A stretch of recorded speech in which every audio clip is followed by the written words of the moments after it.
Kaya yun, chinek yung bag ko, chinek lahat ng gamit ko, pati cellphone ko guys, chinek yung cellphone ko, yung hide ko, pati yung mga gallery ko, chinek nila yun. Tapos sinabi ng police, you're lucky kasi sabi nila na kilala daw ako ng principal, dapat daw kukuhain yung cellphone ko ng 6 months. So guys, it's me Lucky guys. So for today's video, samahan nyo nga pala maglinis ng bahay. Dahil suspended tayo sa school ngayon ng 3 days. Kaya ito syempre kailangan natin maging mabait sa tatay natin kasi suspended tayo. Dahil nga pala sa nangyaring away dun sa school namin na yung pinost ko sa Facebook, ito ipapakita ko, ayan. So napaaway nga pala yung kaibigan ko dyan na nakipagsuntukan siya. So tinawag, alam mo ba guys, tinawag ako ng office, tinawag ako, kinausap ako ng police. Like hindi naman ako kasali sa away kasi nag-video ako.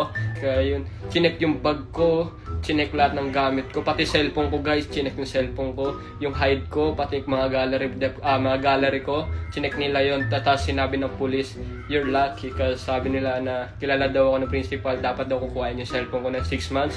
Hindi nila ibibigay yung cellphone ko ng 6 months, ganun sila dito guys, napaka-strict nila dito.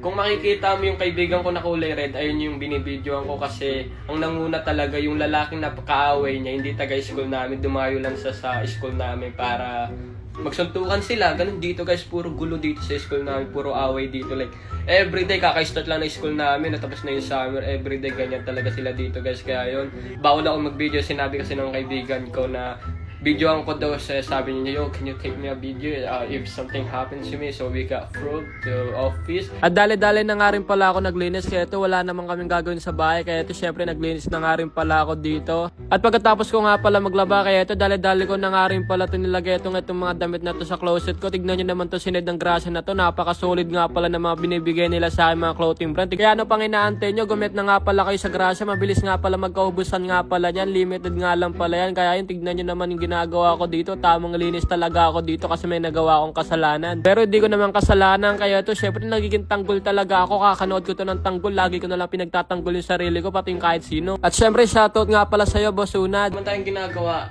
kaya maglinis tayo ng bahay. Kung may ginagawa ako, hindi ako naglilinis ng bahay. At pagkatapos ko nga pala magwalis, kaya to syempre magmamap na nga pala tayo. Dali-dali ko na nga rin pala nilagyan ng sabon. Ako dito guys, kapag hindi nga pala ako nakakapasok sa school, ang ginagawa ko, naglilinis na nga lang pala ako sa bahay kasi wala naman akong ginagawa dito. Inadaan ko na nga lang pala sa maglinis ng bahay, kahit papaano may ginagawa ako dito kahit wala pa akong pasok kasi 3 days ako suspended. Nakakaano talaga yung 3 days suspended. Yung tipong wala ka namang kasalanan pero ikaw yung na-suspended. Ang dami nga rin pala nagbibideo, ako lang talaga nakita ng camera. Kaya sa mga kabataan na pupunta dito sa Canada, mag-aaral, wag ka magpapakita sa video. Kahit pwede ka naman mag-video pero wag ka lang magpapakita. At least may idea na nga rin pala kayo kung paano kung mag-aaral kayo dito sa Canada. At meron pa nga palang isa, yung tropa ko nga palang international student, nakita nga pala siya sa washroom nagbe-vape, kaya yun pinapunta nga pala siya sa office. Tapos punta nga pala siya sa office, kinausap nga pala siya ng principal, tapos may dumating nga palang international na nag-aasikaso sa kanila. Tapos ayun, pagkatapos nun, ayun, pinadeport nga pala siya, pinauwi nga pala siya sa